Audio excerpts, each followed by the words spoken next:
Bismillahirrahmanirrahim.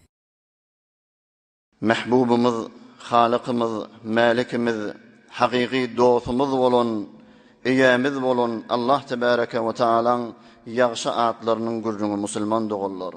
40. adı El-Muqit Celle Celaluhu. El-Muqit dediği tamamen mevcudat, mahlukatına kut beriyen, azuqı beriyen dediği.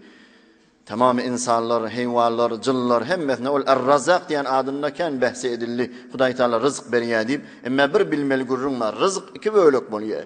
Biri cismi, biri ruhi Müslüman doğullar. Ruhun bir gazatı var, cismin bir gazatı var. Bedenin gövren gazatı şi iyi biçkiler. Ama ruhun gazatı maneviyat, Kur'an, tesbih, zikr, ibadet Müslüman doğullar. Hudaý Taala'nın mahlukatında bir neçe mahlukat fakat gazaya ruhi iye, olar ferişteler. Bir neçe mahlukat fakat gazaya cismi iye, olar hayvanlar. Ama insanlara hem cismi gaza gerek, hem ruhi gaza gerek Müslüman doğullar. El-Muqit yani kut beriyen, azuqa beriyen neydi?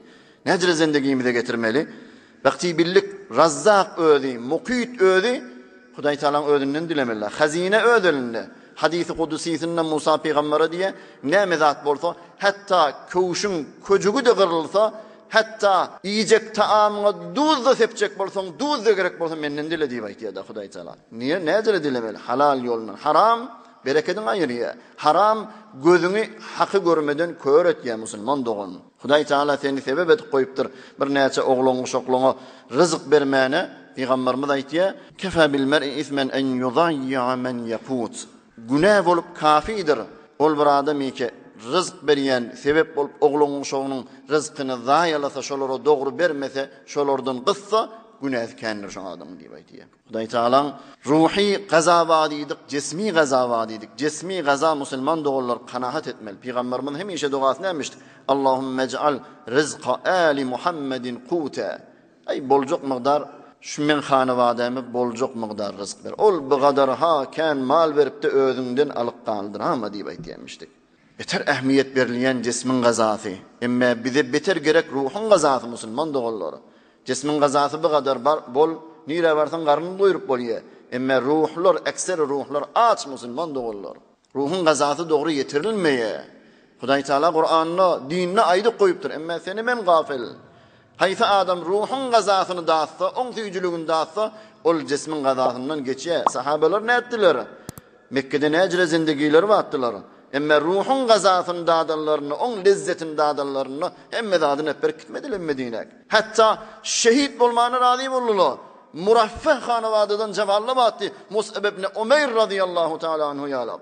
Yani Mekke'de barmak çom boldulyatdy. Behterin egin maşgeýe, awadan gezýe, qiyafal gezýe diýip. Emma hemme zadyny hep berdi Peygamber Hudaý üçin. Çon ruhun gazasyny dağıtdy. Ruhun gazasyny dağıdan adam 17 sagatlap Hudaý üçin aç gezmäne razy bolýar. Gije yatmany, namaz okymany razy bolýar Müslüman doğan. Hatta ulemalar gije ýaryny kitap gözläpdi bir qyn meseleler düşünürlerini gygyrýarlamışdyk.